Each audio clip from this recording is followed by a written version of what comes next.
I am Lamont at large, and today I am at the Oakwood Cemetery here in Huntsville, Texas. I'm here to show you the grave and talk really quickly about the Walker County Jane Doe case. It's been talked about all over YouTube, all over social media, and to this day, 40 years after her brutal murder, yet she still has yet to be identified.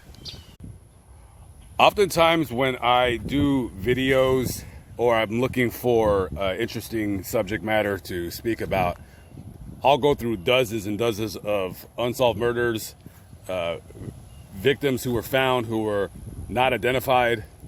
And what has made this case particularly unusual versus other cases, well, is a couple of quick things. Number one, her body was found right after she was murdered. The crime scene investigator determined that she had been dead for approximately 6 hours. She was found November 1st, 1980, off the side of the Interstate 45 in the Sam Houston National Forest area, found by a trucker. When the crime scene investigators were looking at the crime scene and investigating, they found that not only she had only been dead for 6 hours, so they determined that the time of her death would have been around maybe 3 o'clock in the morning. So they had took a bunch of pictures, so her body was in very good condition.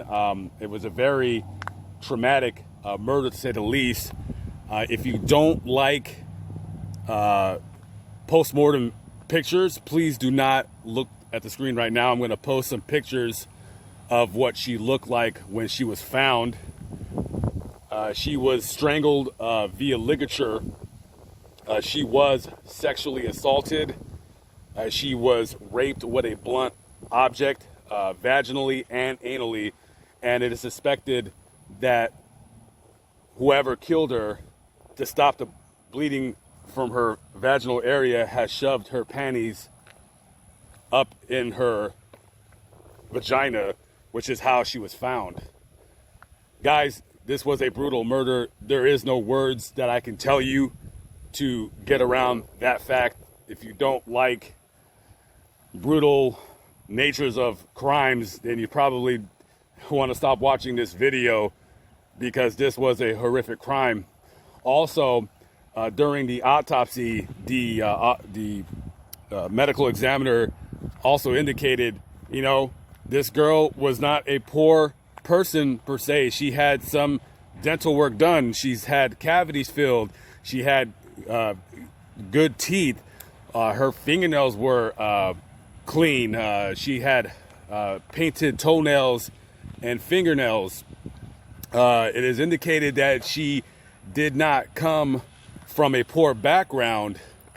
So somebody out there is missing their well cared for daughter, granddaughter, sister, and it makes this crime so unusual. Now, let's talk really quickly about some of the aspects of this case.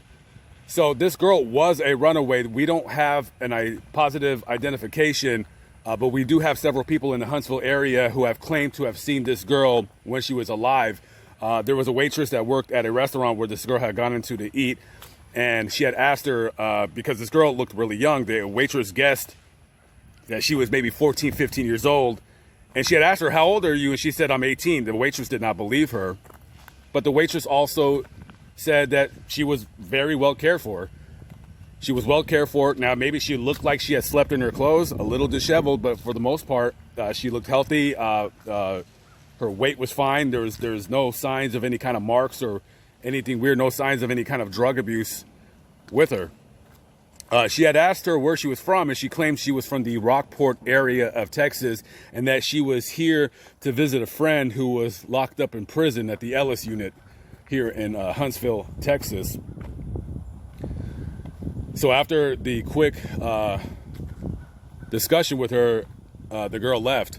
And there were several people who had seen her that same day getting out of a 1973 or 1974 blue Chevy Caprice.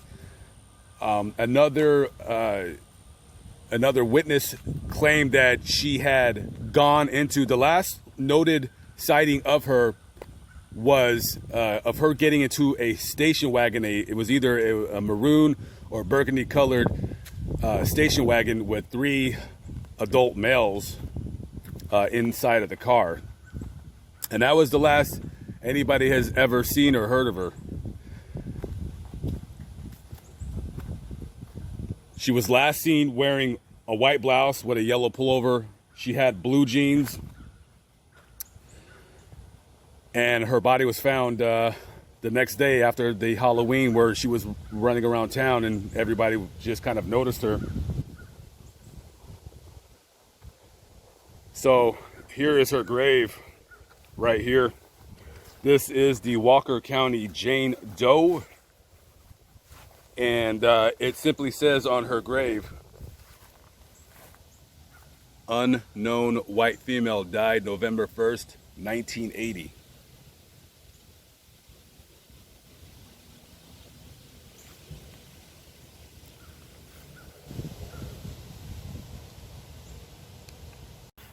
In December of 2015, a brother and sister came out with a picture of a girl that resembles the postmortem photos of the Walker County Jane Doe. It was indicated by them that it was a girl that they had met at a motel in the summer of 1980 in the Madisonville area of Texas. The picture on your screen appears to resemble a very close description of the Walker County Jane Doe. Now, the siblings, who were 10 and 12 years old at the time, remembered her name either being Caitlin or Kate, and that she claimed she was 16 years old, and she had told them that she was from the Corpus Christi area of Texas.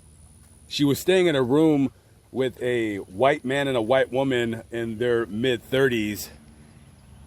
And as you can see with this picture, it does somehow resemble the post-mortem pictures of the Walker County Jane Doe.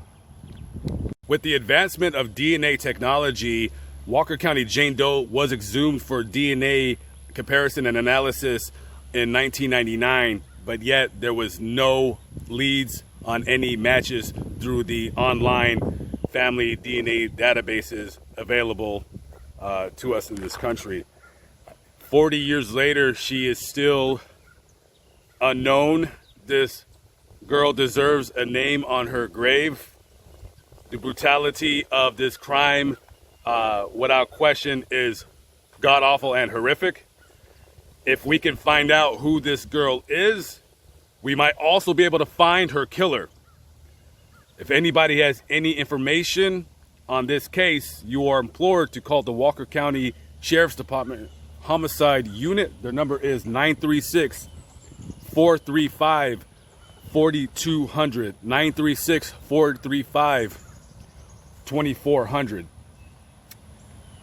And it amazes me again yet that nobody out there has claimed this girl as their daughter, as their family member, their sister, their niece, maybe even their aunt. Nobody out there recognizes this girl. That's why this case disturbs me more than most others, is because we have such good pictures and artistic renditions of her face that nobody knows or is claiming this girl. Was this girl the victim of the I-45 killer? We had several killers in the 70s, 80s, 90s, and even into the 2000s who were killing young girls and dumping their bodies up and down the I-45. The killing fields is a little over an hour and a half away from here. And this could be another case of what happened there. We don't know. Who was the killer? What was he doing? Who was he looking for? Was he a truck driver? Who knows? Anyways, rest in peace to this young girl. And even though many videos have been made about this case, and seem to be just kind of piling on, I was in the area and I read about her case, and I felt the need to come out here and visit her grave. And as you can see, it had many decorations and ornaments on there. And so we need to get this girl's name on her grave. We need to find out who she is. We need to find her family. We need to find her parents, and we need to find the person responsible for her murder. I am Lamont at Large. Thank you for watching my video. I always appreciate it. God bless. Peace out. I'll catch up with you on the next vlog. Have a good one. Peace out.